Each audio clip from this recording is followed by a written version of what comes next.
Hello and welcome to Dance Talks. I'm your host, Andrea Cody. Today is August 1st, 2020, and my guest is Tina Bose Kumar. Tina is the co-founder and artistic director of Infused Performing Arts. Tina, welcome to Dance Talks. Hey, Andrea. Thank you so much for having me on. I'm really excited to be here. My pleasure. So, would you please take us from the top and tell us about how you started dancing? So dancing, I think my mom told me that immediately when I started walking, I just started dancing. So she knew that I need to be put in dance class or something. I think I also had a lot of energy in general. So, but yeah, I think around one or two at the daycare that I was at, they had ballet and tap. So I started in ballet and tap, and then at 5, I started my Bharatanatyam Indian classical dance training. And then, I was doing pretty much ballet and tap and Bharatanatyam pretty much my whole entire life. Off and on, I would do other stuff. I started learning jazz and hip hop and modern. And I think I was training till I was in college. Once I did my Arangetram, which was kind of for my Bharatanatyam dance classes. Then I took a small break once I went to college because I wasn't here. I was in New York, and my teacher wasn't here, my guru. And I couldn't find anybody I really liked when I moved to New York. But that's kind of how I got started. That's my dance background, and Who's your guru? So I had a couple of them, but my guru, my first one here in Houston was Uma Nagarseth. And then when I did my Arangetram, it was Srimati Malini Menon. And so those are my two gurus for Bharatanatyam. Awesome. Okay, well, can you tell us just a little bit about them? So Uma Nagarseth, who I referred as Uma Auntie, when I moved to Houston, I moved here from Miami when I was 10.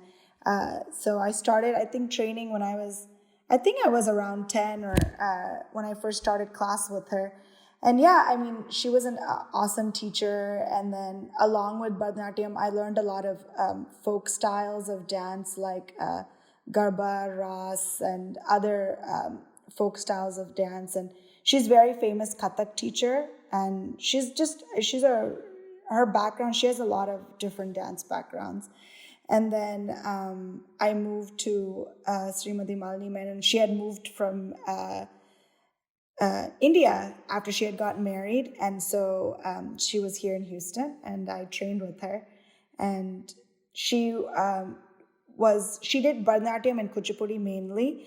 And her choreography style was very different because her guru was a different style, and she was from the South. So everywhere, Indian classical dance is very different. It depends on who your teachers are. And so even if you're learning any style, whether it's Bharatanatyam, Kuchipudi, it depends on what school they're from, who their gurus are. That's kind of what's passed down. So, so her choreography was a lot different. It was, I would say, a lot more intensive and advanced and stuff. So it was really awesome to learn from her for like 2 years. I did before I did my Arangetram. So Very cool. So let's see. I know you ended up going into pageantry. Can you tell us about that and like how you got started and where it took you? So I was always competing growing up in dance competitions and speech and singing, and it was just growing up. It was very normal, something normal for Indian kids. Everyone would compete, whether it would be like within our own regional, like amongst like other. I'm from Kerala, so anyone who was U.S. Keralites, they would have competitions, or within your church, or anything like community-wise. So I was always competing in something or the other, and there was a national convention. It's called Fokana. They had every 2 years they would have a convention. It was national everyone from North America. So it was like US, Canada, Mexico. It was like a big grand convention, and they used to have pageants, and it was basically you're like Miss Kerala of North America. It was pretty much what the title was, but it was spelled out Focana, basically. But yeah, I used to see it all the time. Every time we would go for this convention, and I was like, I really want to do that once I'm able to. So when I turned, I think I was supposed to do when I was 16, but something ended up happening that year and I couldn't compete. So I actually did it when I was 18. And and I wasn't expecting to win. I just went there just to have fun. And because I had actually never done a pageant before, I'd competed in a lot of other things, but it was very different because I think I'm pretty okay at everything, but answering questions, sometimes I get flustered a little bit. And because you just don't know what they're going to ask you, and you want to obviously sound coherent and, and have like a good answer. So that was the only thing that I felt like, but they actually ended up asking me a question that was actually really easy for me to answer. So what was your question? Do you remember? I remember they asked me who, who's your, I think they asked me who my hero was or who I looked up to. And I remember I said it was my father. And I said because, he had really raised me a lot differently than a lot of other women in the Indian, growing up as an Indian origin. I feel like, they're really big about us growing up, being in the medical field, getting married immediately, and, those kind of things, taking a responsibility. And I think my dad had always raised me to be very independent.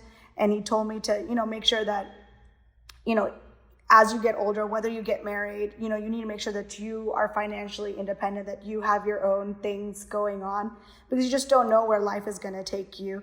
And I think he just always raised me to be very headstrong and self-aware and independent and make sure I make my own decisions. And I think that's really helped me a lot. And I think that's why I was able to boldly open up a dance studio and continue it for so many years. So, yeah. Thanks, Mr. Bose. Good job.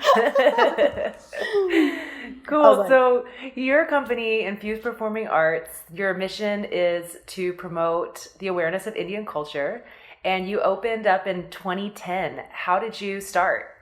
So I knew I always wanted to start a dance school. I didn't think I was going to start it so early because I think I was 22 at the time. I thought I was going to do it a lot later on in life, maybe when I retire from dancing or, something like that.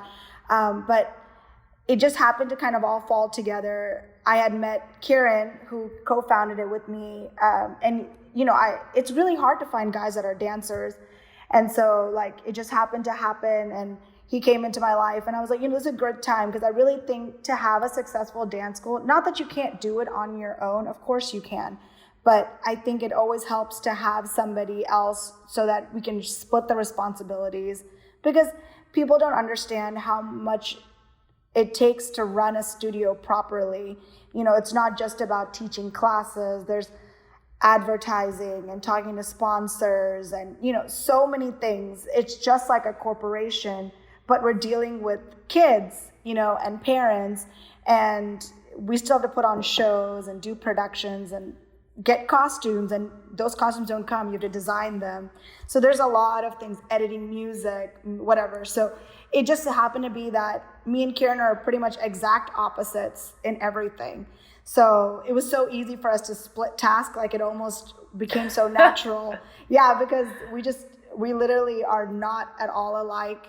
And we don't want to step on each other's toes in that sense, but we are both kind of very alpha personalities. So when it comes to choreography and those kind of things, yeah, we definitely butt heads a little bit. But I think it pushes us to kind of, I don't know what it does, but for some reason it always ends up being okay. So I think it's good that we have that kind of camaraderie, but also that back and forth bantering, because it really helps.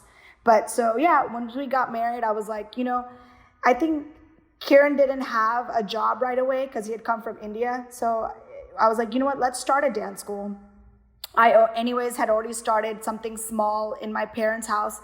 We had redone the upstairs, and I made it into kind of like a pseudo studio. And I had a few kids that I was teaching, and I had a team. We were competing in the college circuit and some other local competitions. So I was like, I kind of have a foundation. It's not official, but let's see what happens, And so he was like, okay, let's just do it. So we just decided to just make it happen. And yeah, that's kind of how it all came together, because there wasn't anything here that I liked, like Bollywood dance wise. Yeah. And we just wanted it to be different. And him coming from India, he's like in the heart of, what's going on. They're very up to date and trendy, and especially in Houston, we're a little behind on things. So it's like, we really wanted to make sure that, and I think in Houston, we're behind, not just in the Indian atmosphere, but in everything we're a little behind, behind LA and New York. They get things first than we do, and it's kind of like informing people about what is current. So I think that we were just like, I think we need to just make sure that we're on the pulse of things, and we want to show Bollywood dance in that way. And that's why we say that we redefine Bollywood. So, yeah. You redefine Bollywood. Yes. Yes, you do. That reminds me of my parents being so supportive of me growing up too. When my brother was 2 years older than I am, and when he left for college, they converted his bedroom, which was next to mine, into a dance studio. Oh, that's awesome. They pulled up the carpet and they put mirrors on 2 of the walls completely. The other 2 had windows on them, and then they put a TV with a VHS player up in the corner and a nice sound system. And I was busy. I loved it. It really, it's really how I started teaching, was just in my parents' house. That's amazing. I think, people don't understand how much, having parental support really, really helps kids to succeed really in anything, to fulfill their dreams and stuff, with that little push from somebody, who has the guidance and funding, it really does help a lot, especially artists, because, we don't make a lot of money doing what we do. We just do it out of the passion and how much we love to do this. So, yeah. For sure. Thanks, Mom and Dad. Yes. And for my brother, sorry we took over your room, but we appreciate it. Thank you. So how did you meet Kieran? I was on tour dancing. During the summertime, actors will come to America and they'll go on tour doing like shows and performances. And I think that year, one of the actresses didn't get her visa. So they needed to fill that spot. And I had just won the pageant, I think the year before. So I was still holding that title. So I was somebody that people somewhat knew. So it was easy for them to kind of take me on tour. So then I learned all the pieces, and I was a dancer for that tour. And Kieran used to teach actors back in India, and he was in New Jersey at the time for work. He was doing IT at a company, and the actor that I was dancing with, Kieran had taught him a long time ago for some London or Dubai show, and so he had called Kieran to come see the show because he was in town. And Kieran had met me, I think, backstage, and that actor actually gave him my number without telling me. So, yeah, and then the rest is history. We were friends for a long time before we started dating. And yeah, I mean, it was weird. Neither one of us ever thought we would marry someone like each other, but it just ended up being like that. So. Aww. How long have you been married? 10 years. Yeah. Awesome. Okay, cool. So your honeymoon was opening up a studio? Yes. Yeah, that was. And I tell people, I'm like, if you're really going to do something on your own, you have to understand you're giving up a lot of your personal time. We didn't go on a honeymoon for like 2 years, because we were building the studio, and we couldn't take a vacation because we didn't have enough students. We were going to miss shows, whatever, we were just like, we have to stay here and make sure that we're in a good place before we can go travel and enjoy the fruits of what we have done. So, yeah. Who were you touring with? What was the name of the company or the show? The actor? The actor that I was on, I mean, his name was Vineet Kumar. I forgot what the name of the show was. It was a long Malayali name. I don't remember what the show was called, but Okay. yeah, I have no idea actually. So where can people see you online? Do you have videos out? Yeah, we have on YouTube, Facebook, Instagram, at Infused Performing Arts. We have videos everywhere of us dancing. So there's I love your videos. Oh, I'll put a link in the show notes. Okay, awesome. So people can connect with you and follow you. Yeah. So how would you describe your dance style to someone who hasn't seen you dance? So I would say, well, everyone, I think from what people have said watching us, they say we're very like high energy. We are very colorful. We bring a lot of, we do like stunts and tricks and things like that. That's our performance team. We teach our students eventually to get to that level. And main thing is with Bollywood, because there's not a specific style for Bollywood. It's so many different styles combined. It's like any dance is relevant. So we just take whatever dance that you start with, whatever background, it doesn't have to be Indian dance at all, and then we build on it so that you can learn multiple dance styles, because that's what Bollywood is, because basically we're doing dances that are in movies. So movies are not just going to have classical or folk dances. Now, especially, so much of it is hip hop and contemporary and modern. And we do salsa, and I don't even know, like literally we do everything. So, and we get asked to do everything too now when we get hired for shows. So we really try to tell everybody, if you're joining our dance school, you are going to learn all styles of dance, because that's really what it is. They're just set to Indian music. That's it. So, yeah. Yeah. What was it that I saw you do for the wedding or the henna party? It was like a Turkish dance. Yeah, we did like a Turkish entry. Yeah, but we made it like Bollywood, so we mixed like belly dance and Bollywood moves so that it is relevant and it makes sense to the Turkish song.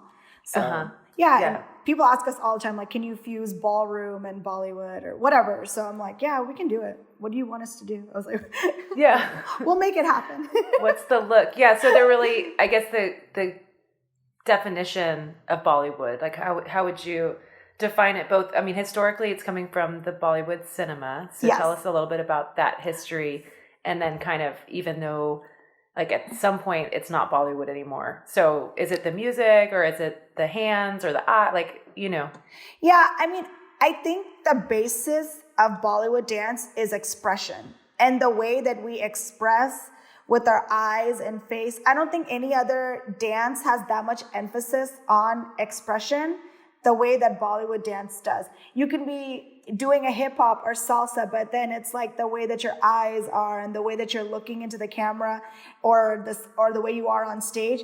It has a completely different vibe. It just looks so different, So I think that's really what the essence is, because at the base of Bollywood dance is our Indian classical dance and folk dances, and it's about storytelling.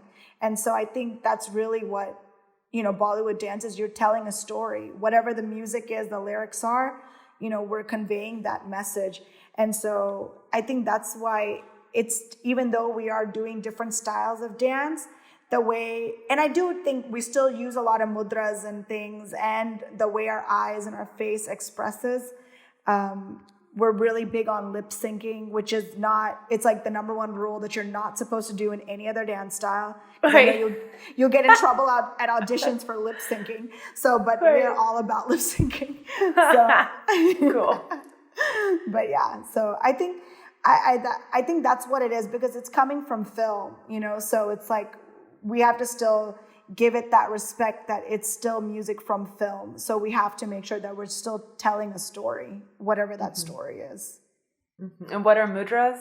So mudras are hand gestures. So, and there's different hand gestures depending on what style of Indian classical dance that you learn.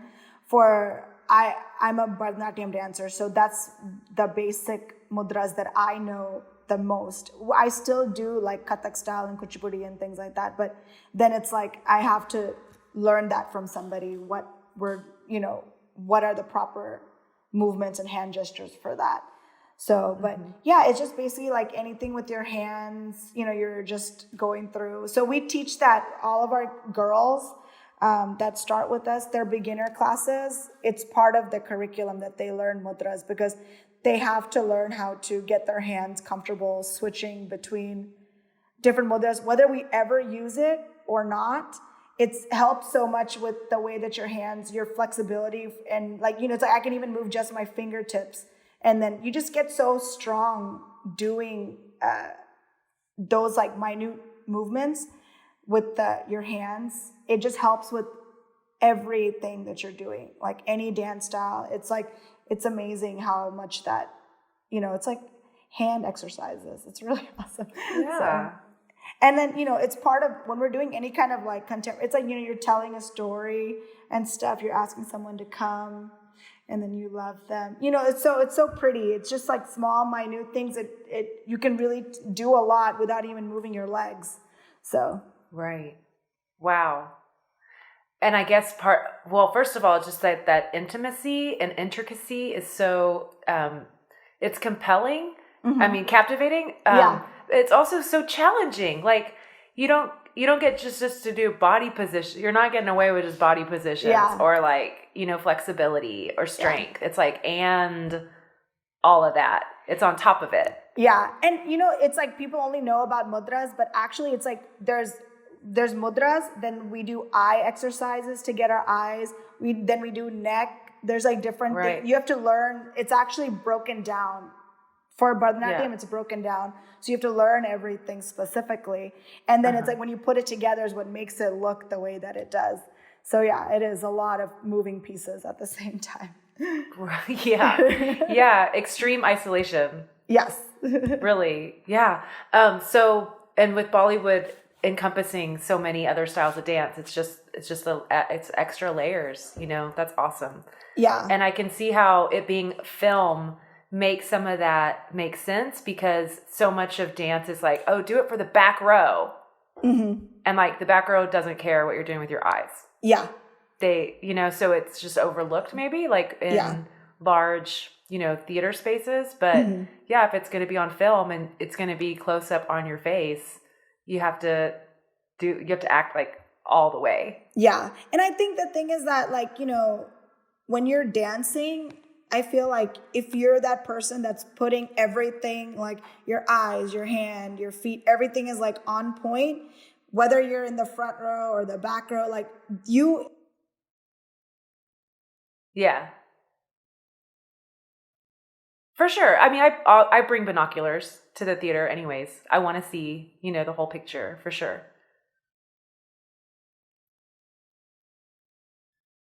So I love watching you dance too, because like you're always shining and you're always on and you're never shy about it. I love that. I think when you have that mastery of your expression and, it's like, you just never turn away. You're always just like going all out and that energy is infectious. It's really fun.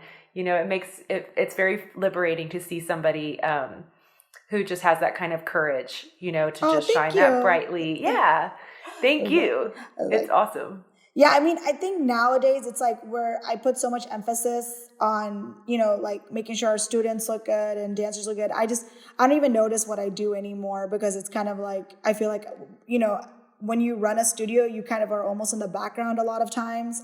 I think this like quarantine and COVID has really like wanted me to like, go back into like working on myself and recording myself. And because I'm not able to do as much as I normally do with my students because we just are not together. We're teaching virtually, but we're not putting on shows. So I'm not doing all that I am doing. So it's been really nice to be able to kind of like, do that. I feel almost like I'm going back into time and working on myself and stuff that I haven't been able to in so many years. Because I'm like, okay, I'm the one with the camera. I'm like doing all these things. So it's been really nice that way. Good. How's your company handling the pandemic? Like in terms of having the studio and all of your liabilities? Yeah, I mean, we're holding on to our studio because, I mean, obviously we're trying our best to make sure that we have a studio to come back to whenever we can open up. We were planning on actually opening up in June or July, but then with all the numbers increasing in Houston, we were like, you know what? I don't want to be liable for this. And, we can't control everybody and everything. We can only do so much. And especially with kids, you say you're going to space them apart and this, but they're not going to not touch each other. They're not going to not go up to someone's face and talk. It's impossible. They're not going to not touch their mask. Like, really, what all can you do? With adults, it's a little different. We can control it a little bit more, but we have majority kids in our classes. So we just felt that it was just better to just continue doing it online. And we're so happy for the people that have continued with us online. And yeah, we're just doing what we can. So, I mean, it's been great. We've had the thing about virtual that's been nice is that we're having people who are joining that are outside of Texas or really far away that always wanted to join the studio, but they just couldn't make it to Stafford or Pearland. So that's been nice, so they're like, we've been wanting to, join your classes for a while, but, it's hard, the drive consistently once a week. And I was like, I understand. So, Right. so that's been cool. We've been able to do that. And, but yeah, we're kind of getting used to being online now. I'm teaching competition routines online. We're doing first dances online, family dances online. We're just getting used to it. So, I mean, me and Karen were talking about, we're probably going to actually continue doing some level of virtual classes even once we go back, because I think it's actually been kind of nice and convenient for people. So, And it's great that you have a studio to teach out of. yes. Yeah. We're teaching sometimes here and then sometimes at our house. We've kind of converted a space there too, because we have a kid. So it's kind of hard now without a lot of babysitting options, and he's not in school. Right. So, Right. So how old is your son? He's 3. Yeah. He's 3 and he gets into everything. So, so sometimes working at the house is a little bit easier because Kieran also has another job. He's in IT. So he'll sometimes be working and then I'll have to immediately go into class. So I won't be able to leave the house because, of babysitting and stuff. But, we're just making it work, and it is what it is. So how can people support you? So, yeah, I mean, obviously we have classes, dance classes and fitness classes that, if you guys anyone's interested in. So we're doing basically classes for kids. We have a dance company for semi-professional to professional dancers. And then we have fitness classes for adults. And we have it on different days of the week and different times with different instructors. And then if neither one of those things is something that you would like, then you can, we're obviously taking donations too, if anybody wants to support us in that way as well.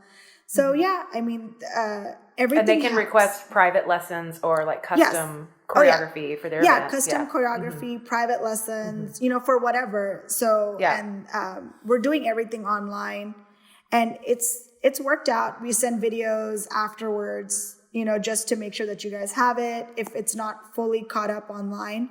So yeah, we do. And we're breaking it down, and just the way we do it in live.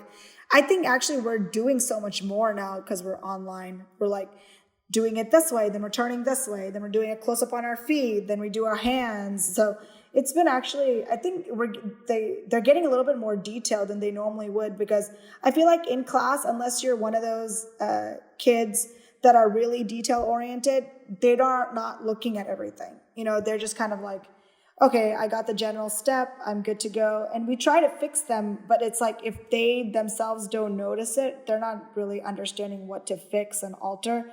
I think this way I'm okay, get close to the screen, let me see your face, and I'm working on just the expression. And I'm okay, let me see your feet now. And I'm we're able to do it in that way and be very, very specific. So I think that's the few benefits. Yeah. And just to mention, a sample of what you have to offer is also on YouTube at the Dance Houston page, because you just did a master class for us. Yes. And it was awesome. Thank you. Yeah, I had some technical issues, but it was really fun to do. And we're so happy, Dance Houston is here to support all the dance schools here in Houston, and really promote us. And also, just even before COVID, you guys were just doing so much for everybody. And I think your festivals and programs and camps are just amazing. And you guys give scholarships to kids. So it's been, it's been awesome to be affiliated with you guys. So. Oh yeah, for sure. We love having you too. So, I also took your 24-hour dance marathon class, and I had a ball. So, that's right. I admit, like, I hadn't gone to Stafford to take a class from you, and I'd always wanted to because I love your shows. I love watching you guys perform. I must have seen you guys perform 20 something times. Oh yeah. I always love it. And it's like, man, I need to get to that class, But yeah, I have kids, right? And it's kind of a long drive. It is.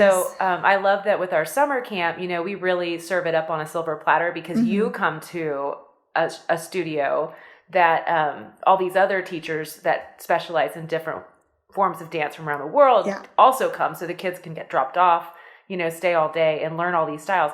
But like with this virtual learning, it's kind of the same deal. Like, you just go from home and you can go anywhere you want.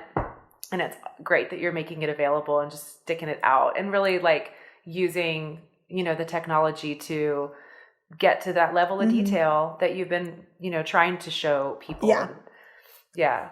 But it's fun. We love teaching the summer camps, and it's so awesome to be able to teach, kids of so many different backgrounds at the same time and how much they love Bollywood dance. It's like every year I come, they're like, oh, Miss Tina's back. It's so fun. I'm like, it's so great that they like look forward to the class and stuff. Yeah. So I was like, it makes you feel like you're a superstar. I'm like, oh, thank you so much. Right. I love seeing when they go all out for you too, when they perform. Yeah. They just go crazy because you've let them loose.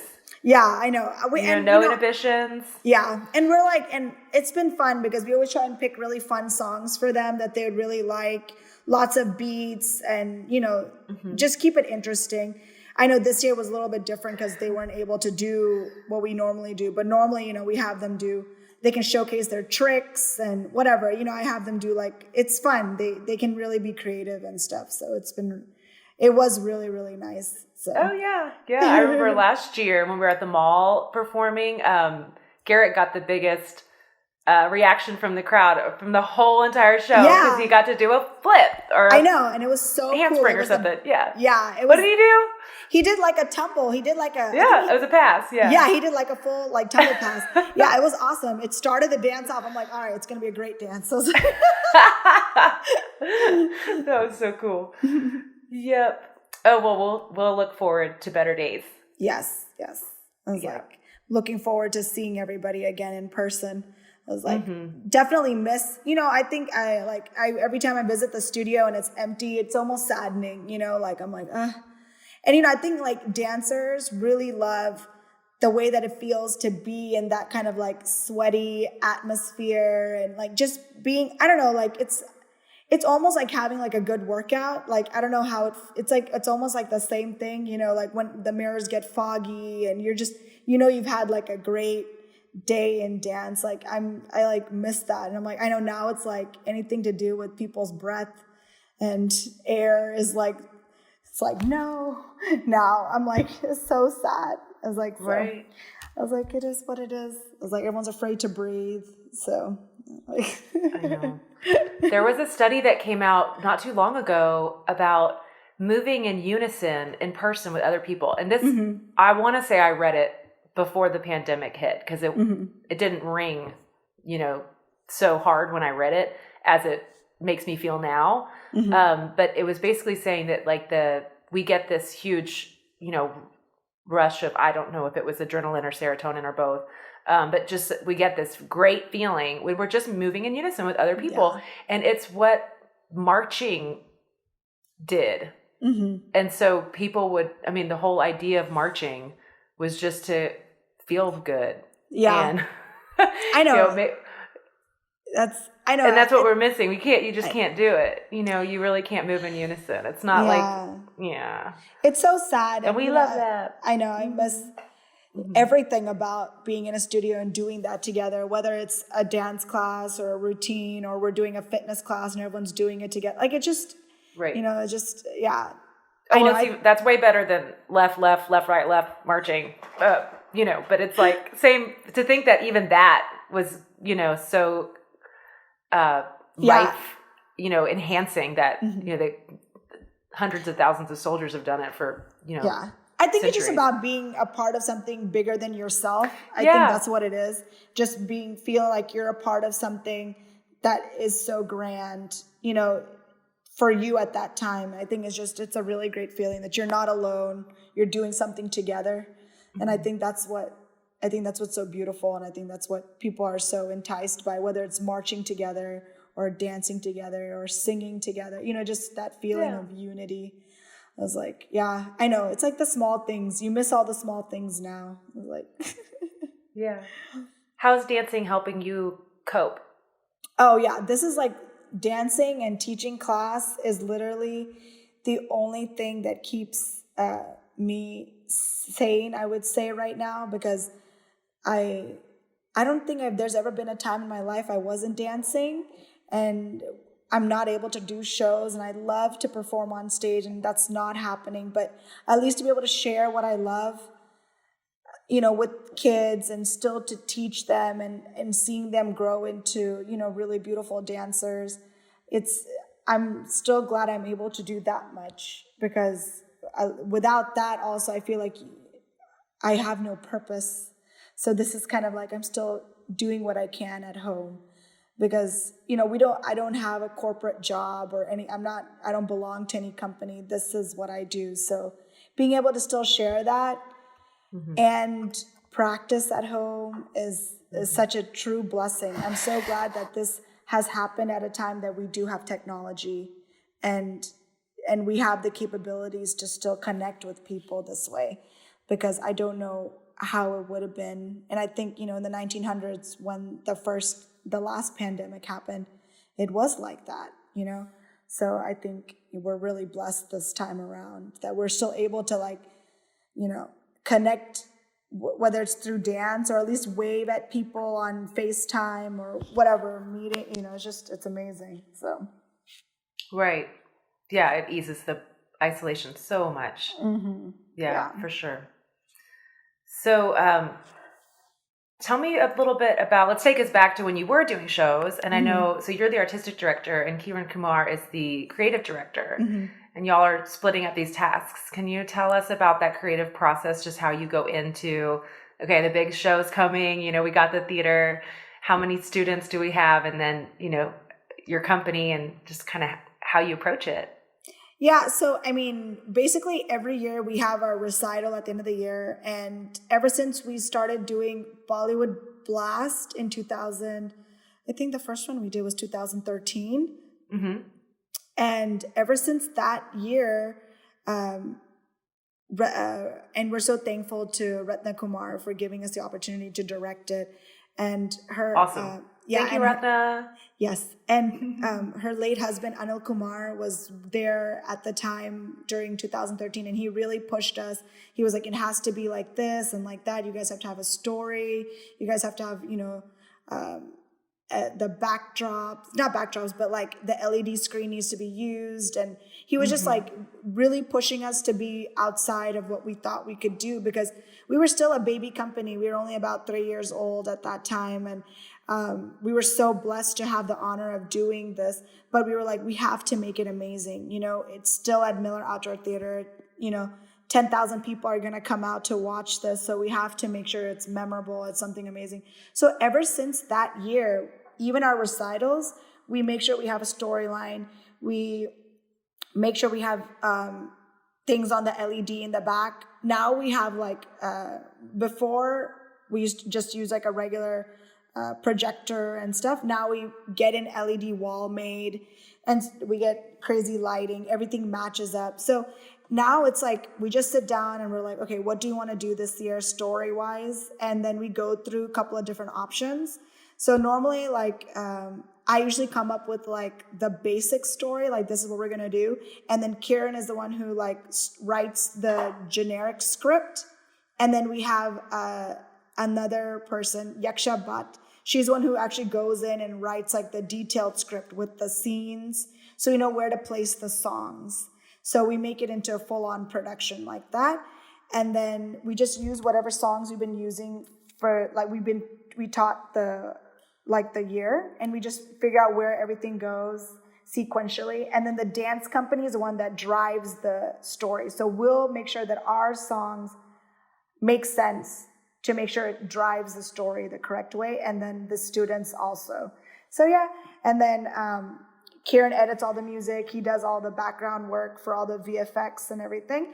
And then I design costumes and decide the order of the show, like what songs go where, because I'm the one who knows how long it'll take this person to change, because that's important. So right, yeah. So our dance company will change for every single piece, and then our students change 3 times. So it's like I have to make sure they also have time to change too. So yeah, I mean that's pretty much what goes into the background of like the essence, but then there's still so many other things, putting on a production. We have to get booklets made, and so we have to make sure we have all the VIPs seated correctly. And there's a lot of like small things, making sure we're promoting on social media. So I'm the one who takes care of all of our like social media stuff. And so yeah, we kind of just split everything. The problem with that is that whenever one of us is out of town, then it's like, okay, we have to start learning the other person's job suddenly. So, Kieran is really great at everything but costumes. It's really difficult. And I think it's just a boy thing. They don't know colors. So I'm on the phone and I'm like, hey, the pink costume. And he's like showing me like purple. I'm like, that's not pink. I'm like, so I'll have to like find a picture of it. But yeah, I think that's the only thing that it's like, I don't think he could do. As like, everything else he's able to do, but the costumes, and that's really important. Passing out costumes, the right costumes to the right kids. Right. So it's such an important task. So yeah, but most of the time we're able to do everything else. But yeah, costumes, I think that's where he really struggles. So when you envision a story and select one, what are you trying to convey? So we always want to make sure we have like a story that has like a good message at the end. Can you give us some examples of a couple of messages you've shared? Yeah, so we did, what did we do? Okay, so we did like a Bollywood version of Cinderella. Uh-huh. And we kind of redid it. We did like the fairy godmother was like a guy, and we just like made it really like, funny and this. And I mean, Cinderella is basically Cinderella. So you kind of know that story, but we did like the Nutcracker kind of the last year. And we kind of made it our own. It was like, instead of, she was going through different stories and she had to find a key so that the Nutcracker could be like human again. And so each story was kind of like it was like a moral, like she learned something each story. And it was like, it wasn't her, she was teaching the Nutcracker to be a better person. So it was like he was learning it. Kind of Wizard of Oz too. Yeah, it was like a mix of a few different kind of stories or whatever. We just kind of it was Christmas, so we just kind of made it like that. But yeah, you just take stories that are like people can relate to right away. Like it's like, oh, I've kind of seen something similar because it is Bollywood and we have a lot of people that are not Indian come and watch the show. Everything's in English other than the dances. So we want to make it so that it's relatable, and we have a lot of kids in the audience. So it should look like a fairy tale at the end, so that it's something that they feel like it's still magical. And we do magic, so we have to make sure the illusions are throughout too. So we plan that as well, the way Kieran will place his magic illusions throughout the show, so that you feel that magical fairy tale element as you're watching it and stuff. So yeah, I mean like. So we just try to do something where it's something relatable. I think we've done like a Bollywood version of Grease. We've done a lot of stories that people already kind of know. And we just made it slightly different and tweaked it, and things like that. So, yeah. Where'd y'all get your magic tricks? Sorry, what? I didn't. Where'd you guys get your magic tricks? So Kieran's actually a professional magician. Like he trained when he was little. He's like he's won like the presidential award in India for magic and stuff. Seriously? Yeah. So he was doing like more hand illusions. Now we're doing major illusions. And so we did that now that we have a company, because it takes a team to do illusions because it's a production. But he's trained in more of like the cards and all the things that you normally see like for like at parties and stuff. But he was trained on like kind of a more an advanced level of that. But so when we first got married and we started the dance school, I was like, you know what, we should really include magic. I don't know why I thought of that suddenly, but I was like, you're a magician. And I was like, why don't we do magic and dance together? I don't know why no one's doing it, and I think it's such a cool thing if we can figure out how to make it relevant. So that's why we always made sure we had a story, because I feel like magic on stage, if you're not telling a story of some kind, it's not really that exciting to watch. Like if you're going for a magic show, it's like, oh, like, they come in, they'll have like the guy and the girl, and then something happens, right, and he gets taken away, So it's like, if you don't do it in that way, you're just like, okay, here's a magic trick, no one is like, I'm like, oh, okay. It feels a little weird. So we try to make sure it's built into the story. So it makes sense. Like we just got a new illusion last year for, we did the story of Ramayan. During Diwali, we got hired by Masala Radio to be the finale production. And so we did like Ramayan, but all dance. So there was like very little 1-2 line dialogue just for it to make sense. Basically just about good versus evil. And I play Sita, I get kidnapped. And so like the end sequence we had like a trick where I'm put into a box and they're stabbing it. Now that swords are kind of outdated, it's like LED tubes. So it was like all LED and stuff like that. And and then and it looks like I disappeared, and then you open it, like Kieran comes and saves me. He's Ram. He comes and saves me and I'm fine. And everyone's like, we did this like 3 times last year. And every time they're like, did you leave the stage? I'm like, no, I'm there. Cool. I was like, that's mad. They're like, how do you do it? They were like, everyone's like inspecting the box. I'm like, yeah, it's magic. I was like, Fooled you. Oh, that's so cool. Yeah. So. I love the connection with, I feel like Indian culture are just, I know like magic carpet ride or like, it's, it makes sense too. Yeah, that's our dream production actually, like to do Aladdin, Bollywood style. Mm-hmm. We've been wanting to do that for like a long time now, but we want it to be like, because I feel like out of all the fairy tales, I think Aladdin's the most like actually like magic oriented fairy tale. Like everyone remembers the genie and what the genie can do. So we've always wanted to do that, but I was like, we need to have a really high budget and like really make it like really grand. So we're holding off on that till we can like make it. We want to actually have a magic carpet that flies, just do the whole thing. So we're one day eventually. Have you seen the Broadway show? Yes. Oh, it was so fabulous. My gosh. Right. I was like, I could watch it over and over again. It was so amazing. The genie is like, he's like so great. So so this I was like, I feel like, because the Broadway show was amazing. So it's like, if you're going to redo something that people know and it has to be like fabulous, so. Right. Yeah. You do kind of need to nail the magic carpet. Yes, somehow. For sure. So that was the main thing. We're like, how do you get this carpet to fly? So we're still working on it, but one day when we have the budget, because, you need to have like the budget of like Cirque du Soleil to make it look like the way that you want it to be. Like how they build everything into their production is all built into wherever they're at. It's like the whole stage is moving. Everything is like, that's how it needs to be for it to really come to life the way that we want it to be. So I don't know when we'll get that budget. That's a high budget, but one day. I was like, do you have an idea of what it would be? I mean, just totally ballpark. No, we have no idea. $200,000, $500,000. Do you have any idea?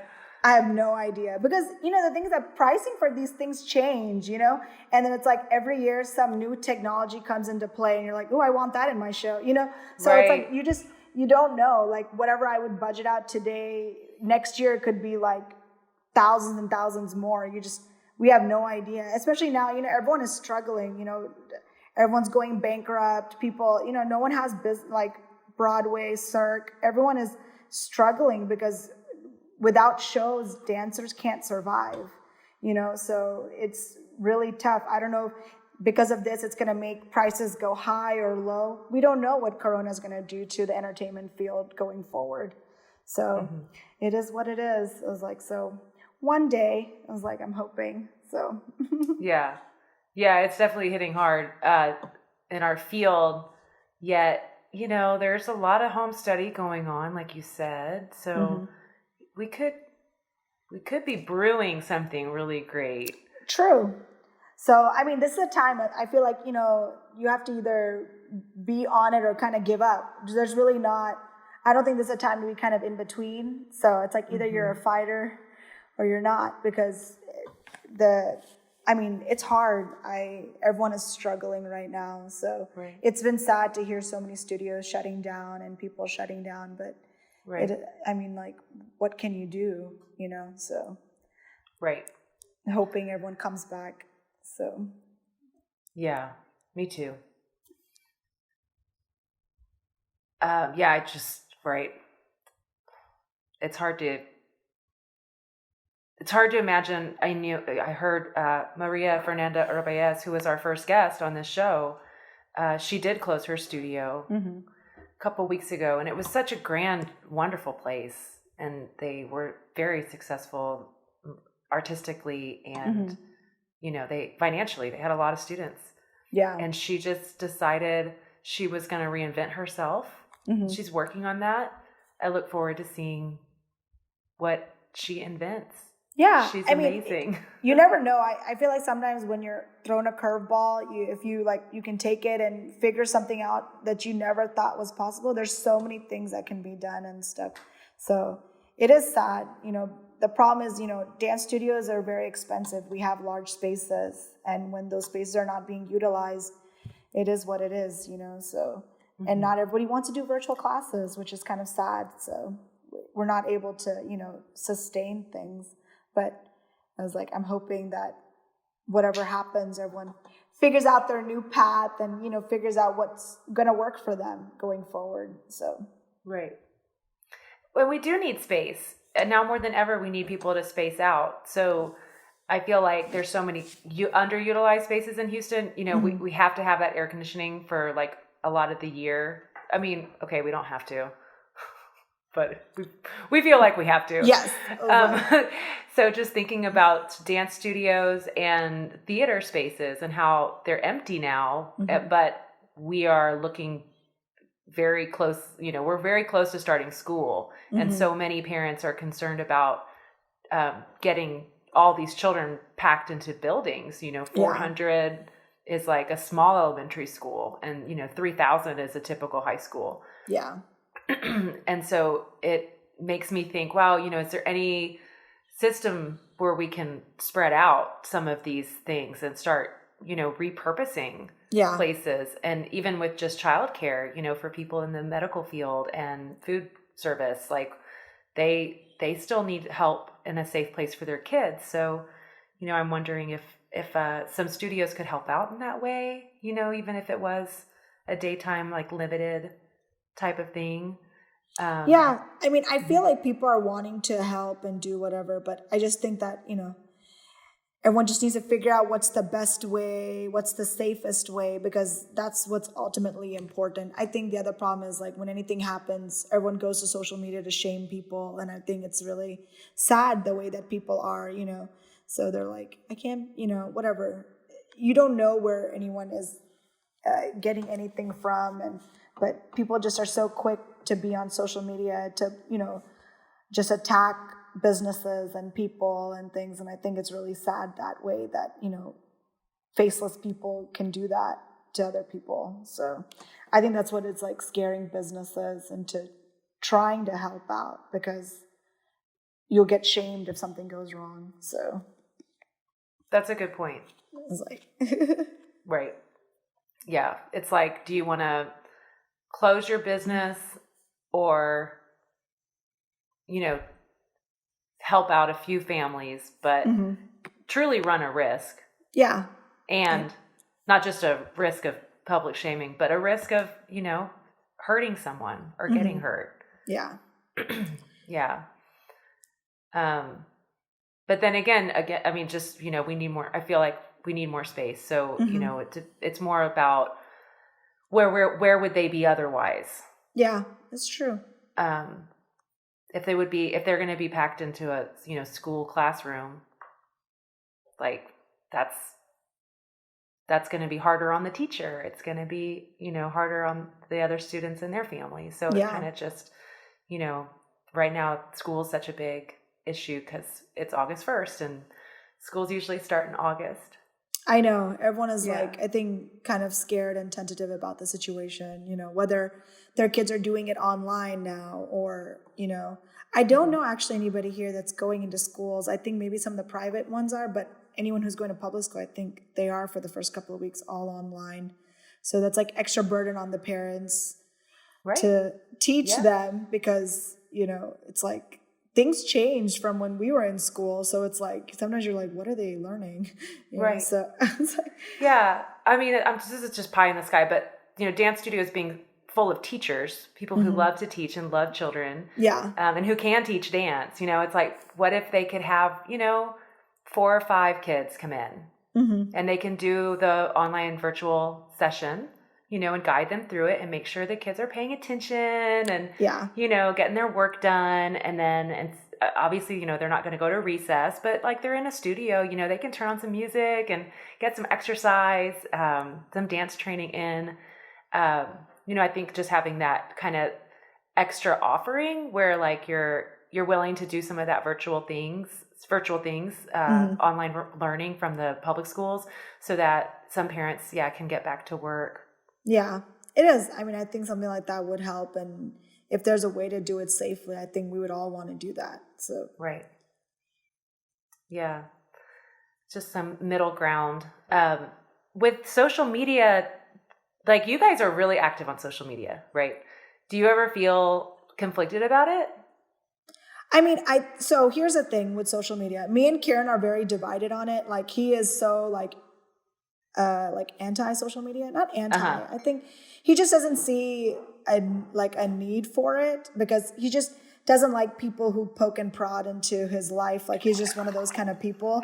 But I'm the one who started all of our social media platforms and I'm the one who keeps pushing it because it is really important, because whether you want to understand it or not, it is part of our lives now. I don't think it's going to go anywhere. I just think it's going to get more and more invasive.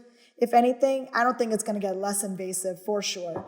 So I'm like, you might as well just learn to live with it. So I'm like, if it helps people to know that we're still here, we're still in business, we're still doing things, if it helps us, then I'm all about it, So, and it's funny because, there's people that just follow me and maybe not the business. And it's, they're interested in what I'm doing on a daily basis too. So it's like, I think it's interesting that people are so keen on things like that. So it is what it is. I had to start Kieran's like Instagram page. Now he's like a little active, but I was like, you need to start things. People need to get to know you because I feel like now it's like you're not able to personally meet people. So it's like, this is how they understand who you are and what you represent is what you're doing on social media. So it's like people are not just wanting to get your service. It's like they want to know that I'm going to the right person. Like it's like they're like a friend or a mentor that I would feel comfortable, being around or having my kids be around. And so I think it's really important to always make sure that, your social media reflects that so they know. So it's like if you go on my page, it's like, I'm a dancer, I'm a mom, I'm into fitness, so it's like you know that right away by just looking at my social media page. So I'm like, so I think everyone needs to start doing that because it is important. People need to know you as a person along with the services that you provide.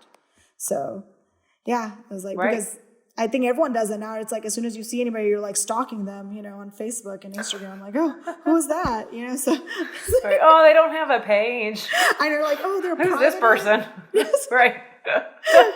So well, let me go Google them. yeah, exactly. It's like there's 100 different ways to stalk anybody now on the internet. So it's like Right. that people are gonna look you up. That. So make it a representation of yourself. That's why you have to be really careful. You can't just be posting you out being crazy and whatever. It reflects on you and your business and your wherever you stand. So right. Yeah, good point. I like to spread what we're doing on social media as a just a statement, like, good, positive, kind of to interrupt maybe some of the hardship. Yeah, for sure. Yeah. And then I like to, of course, just, make sure everybody knows about what we're offering so that they can get in on it. But yeah, just knowing that I'm feeding like the beast, and it's a lot. Like, I love what you said too. So there, I can see the positive aspects of it. I just know that Facebook has been set up to run an algorithm to encourage dissent and arguments, and what the world needs now is love. Sweet love, not this stuff. I know. So the thing is that even not just Facebook, media is the same way. So forget social media, regular media, news. There's a ton of positive things every day they could be reporting, but they choose to show only the bad because people just want to be in this toxic cycle of nonsense, I feel. And so I don't tune into any of that stuff.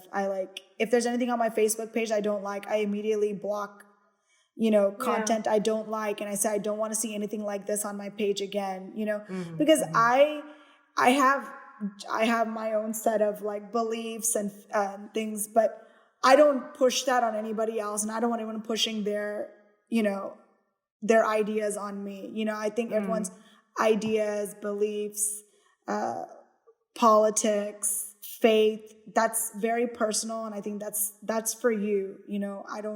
I don't need you to tell me that mine is wrong and yours is right. I don't think we need to have that conversation. It's not necessary. I'm here to post cute pictures and positive quotes and a few dance stuff, and I hope you like it. That's really, that's what I use social media for. I'm not there to put up news articles and all this other stuff. And people use it for that, and I miss Facebook when it was for just college students or just for professionals. I feel like now that everyone is on there, it's too much. That's why I think I like Instagram so much more the way that it is. You're not able to see as many ads. It's hard to see a lot of politics stuff unless someone specifically posts it, but you can't see news. I like the way, I hope that they don't change it. They probably will, but right now I like the way Instagram is. It's nicer. Different. Yeah. Yeah. Right. It's more fun. Yeah. Facebook makes me sad sometimes. I'm like, yeah. Yeah. I think I was able to handle it a lot more before the pandemic. Oh yeah. Cause you're not on there all the time. I feel like now it's I don't think I'm on there anymore. Just overall, I don't listen to the same podcasts anymore. I don't want to hear about true crime right now. I've just, it's just everyday life is tough enough, Yes. Yeah. And it's a sad time to live in, and just know that, that we're in the midst of this crisis. Yeah. And there's, so it's that's enough news for me. Yeah. But I still think we do have to have the conversations about politics and race and religion. They are just so personal, that it seems like I like to have those face to face or on the phone.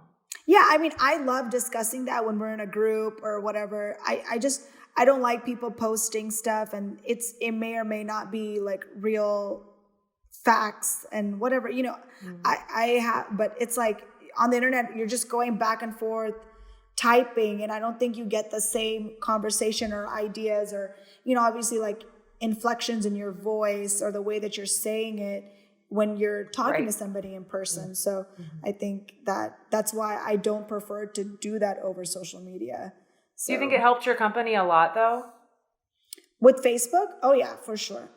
Social media, I think, has helped us a lot because, people know us when we go to like other states. They're like, oh, you guys run Infused. And I'm like, there's no way they would know that if it wasn't for that, because how else did they see us?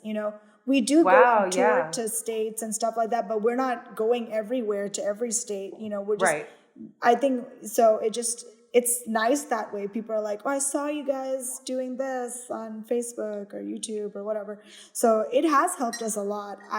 I love social media in that way. And I do use it mainly for my business. Do you get booked directly or do you have an agent or both? We get booked directly. Yeah. I think that's one of the things, like me and Karen were never able to let go of the reins for a lot of things for the business. And we never were able to hire anybody to do a lot of this stuff in the background. We're still the ones sending emails and doing all the, I guess, office work. We're still doing everything.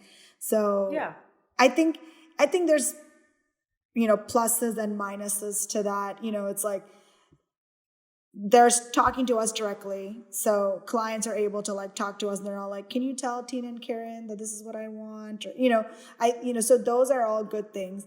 But then it's like kind of like, it's hard too, because it's like you want people to respect you, but you also have to make sure that, they're willing to pay what we're asking them and so many other things. Or if there's like a problem with service, whatever it is, we want to make sure we're handling it the right way, because we're also the owners of the business. So. Right. Yes. Yeah. They ask you to do one thing, you agree on a price, and then it turns into this whole other idea. And it's I like helping out as that middleman, just to remove, just to be one extra layer of like protection and support and, explanation, and just making sure that boundary is like right there. It's in black and white in the contract, and it's also going to be enforced by me, so that I feel like the artist can just show up and like be friendly and agreeable, but like, not have to take it on like head to head. Yeah. I think it's hard because then, clients will often be like, I told so-and-so this, why are you not agree? So then it's like, it's just easier just to be like, no, I told you this is what's happening. This is what we talked about in the contract and stuff. So yeah, I know. You have so much expertise in doing weddings and all these other functions. You know how different clients are so different, and some people don't understand what we're talking about, and then they imagine it to be something totally different. So it's easier that way when you're doing it yourself. Right. So. Yeah. I think that direct communication is something that I can't provide if I'm in the middle. I'm just, cause I feel like that's time you're not hiring. Like, did you want to set up a creative meeting? Yeah. Did you want to have an on-site rehearsal prior to the event? Like those kinds of things are like, that's money. That's time is money, and we're working for you. But, you get what you pay for. Yep. It's true. Yeah. It's very true. I know. So many times we have clients that are like, but blah, blah, blah is cheaper. I'm like, well, then you can go with them. I was like, right. And then you'll see what your event looks like, and then you can see the videos of the events that we do, and you'll see a clear difference, So I'm like, it's up to you if you want to spend, and that's for anything, right? Photography, videography, DJ, everyone is very important. So it's like, you pay for what you get. So, you have to understand. Yes. I feel like anyone in the artistic field or creative industry, we're not valued as much for our time, because they're like, you like what you do, so we shouldn't pay you that because you enjoy it. I'm like, but it wouldn't matter, like you can't go to your accountant and be like, say that he loves being a CPA. You can't be like, you love being a CPA, so I'm going to just pay you $10 an hour. Like that would never fly, so I don't know why they expect people, in the entertainment field or creative field, just because, we like to be a dancer, a photographer, a videographer, that we shouldn't get paid for our work. And it just takes the same amount of time and talent and education in our field for that. So. Mm-hmm. Yeah, true. Have you ever heard of Adam Smith, the economist? He wrote Wealth of Nations. He's like one of the founders of the field. And he says what people really want is to be loved and to be lovely. And when it comes to dance, I feel like dancers are lovely and they're like applauded for it and they're known for it and they're revered for it. And a lot of people will work very hard to get things or do things that make them lovely. And with dance, it's like built into the career and a requirement. So to have that affirmation when you're working, that's like the end goal. I think that gets confusing to the audience or the client sometimes, because I think I'm not going to say they're envious, but like they wish they could do it. Yeah, that's true. And the dance is such a wonderful beautification process that it's just like, wow, I feel like it's different from being a CPA a little bit. Yes, it is very different. I know. Yeah. I think, like you said, I think that makes a very valid and point about things, because I remember we would have some people like, oh my gosh, you charge this much for 5 minutes? I wish I could make that much in 5 minutes. And I was like, right. And I'm like, I was like, you know how long it takes to come up with 5 minutes of choreography that's different and very specific, and it's so much work, So I was like, sometimes it's so insulting. I'm like, oh my gosh, guys. Right. It's like, how could you even say that? But people say it all the time. It's so funny. They say it all the time. Yeah. Yeah. I know. Well, I hope we can help educate people on that a little bit, that, the training begins when we're young, and, then the work begins in terms of creating that piece for you to your song at your venue set up. And yeah. And people don't understand, everyone's venue setup is so different. People now we've gone to different things. They're they've created this octagon thing, and they're like, okay, now you got to dance on all the sides. I'm like, what is this? And it's you have to really, you have to be okay, I guess we're going to just change it up. So many times we've had to change up things at the venue. They're like, oh, we want 30 dancers, but then their stage only fits 10, and then we've had to have people dance in the aisles. And we've really, you have no idea the amount of things we've had to change that day itself, because things are changed, because it's we can't just be okay, we're not performing, we have to make it work. So what was the big show that you did at NRG Stadium? Was that the one with the swords, or is that a different one? The NRG, we did Howdy Modi, the Prime Minister of India came, and Donald Trump, the president, came too. So yeah, it was a very huge deal. The company that was managing it, they had everyone send in audition videos all over Texas. Actually, I think all over US, because it was a nationally telecasted event. I think 1 million people watched it on TV. It was millions of people. It was insane. It was telecasted all over US, India, everywhere, because it was grand, because the prime minister was here, and then President Trump came. So it was everybody. So what did you do for it?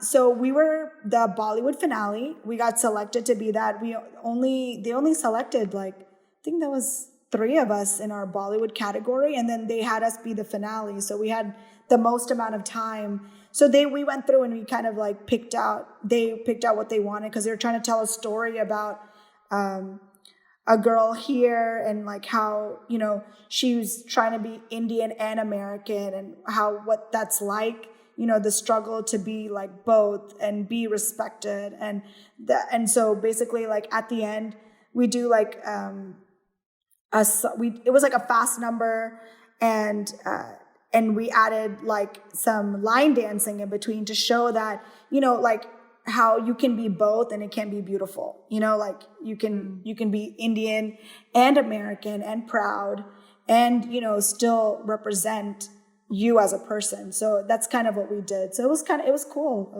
was really, really fun. And we had like 30 dancers, guys and girls. And it was really big. It was awesome. Yeah. Can we see it? Yeah, it's on you. I think it's everywhere. It's on YouTube, Facebook, Instagram. Yeah, we posted it everywhere because it was. Cool. Yeah. I have to check it out. Congratulations. Thank you. Amazing. So a couple more questions. How did your life change with Slumdog Millionaire?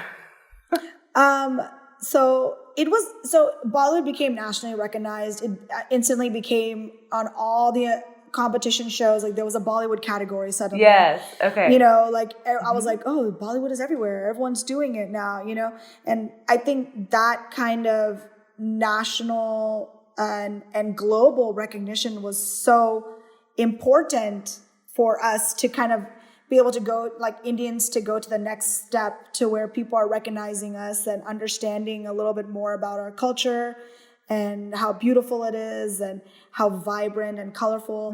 But then the downfall was everyone only knows J-Ho. And so it's like, even now, they're like, can you do J-Ho? And I'm like, there are like 1 billion songs that have been released that are far better than, not to say J-Ho is not good. J-Ho is a great song, but it's, it's kind of, there's only so much you can do with that. And it's almost like, someone telling you something, doing something that's like 10 years old now, and it's kind of like, it's weird, so but we still get asked all the time to do Slumdog Millionaire pieces.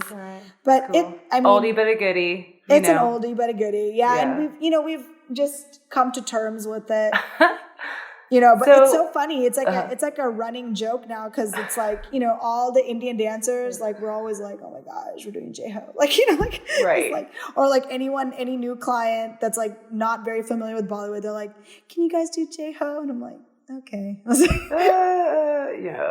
okay. I was like, it's not that it's a pretty easy song to choreograph, and we've already done it a few different times, but still, we enjoy creating something new and innovative for, clients. And it's kind of like, okay, if that's all you want, okay. Like that's what it kind of feels like. We'll come do it. Yeah, we'll do it, and because, Kieran and I, we take a lot of pride in what we put out, and we just want to make sure that it's like the best of the best for each and every client, So it's like, if we feel like it's not the best of the best, and, our J-Ho looks really good, but it's like, we could be doing more stuff. So Gotcha.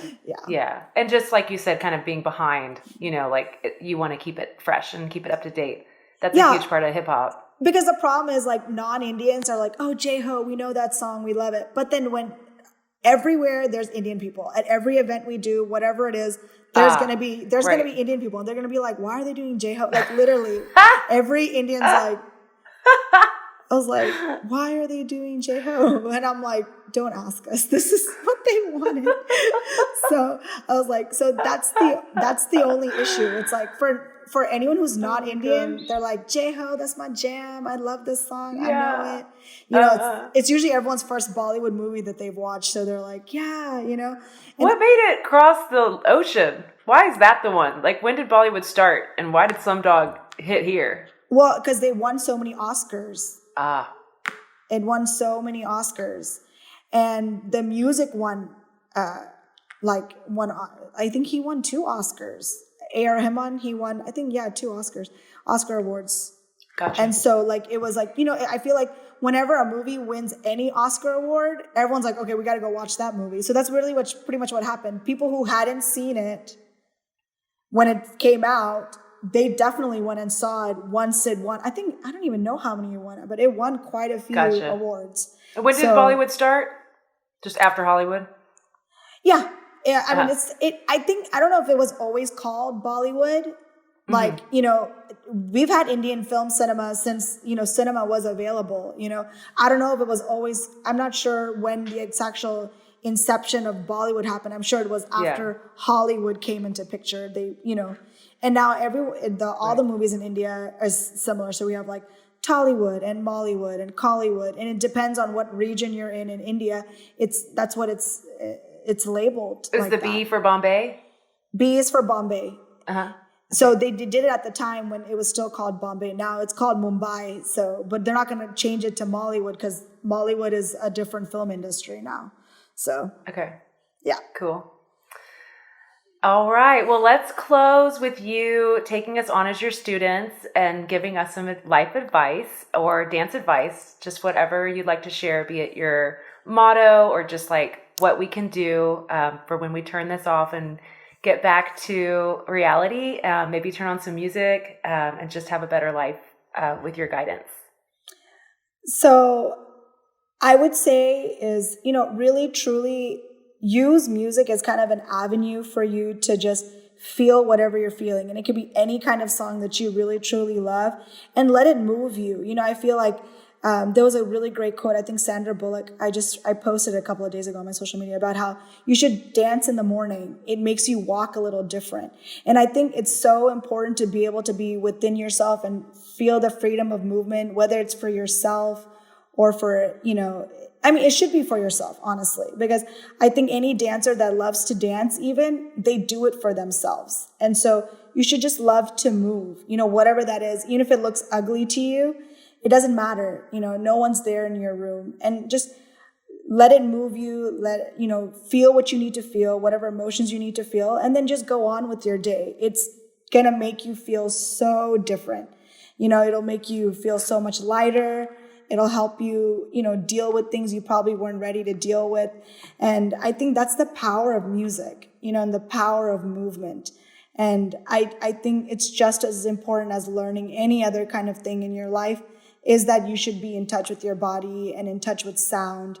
And just enjoy the little things and don't get hard on yourself about, not doing enough. Every little thing that you do matters, whether it's to yourself or to somebody else. So, yeah, that's it. My guest today is Tina Bose Kumar. Her company is Infused Performing Arts. Tina, thank you for being a part of Dance Talks. Thank you, Andrea, for allowing me to be on here. I'm really excited. So, thank you guys. I hope you guys liked it. So. Thanks for listening. Please subscribe and share our podcast and reach out to us on social media if you'd like to talk. To support Dance Talks, donate to Dance Houston. Talk to you on Monday.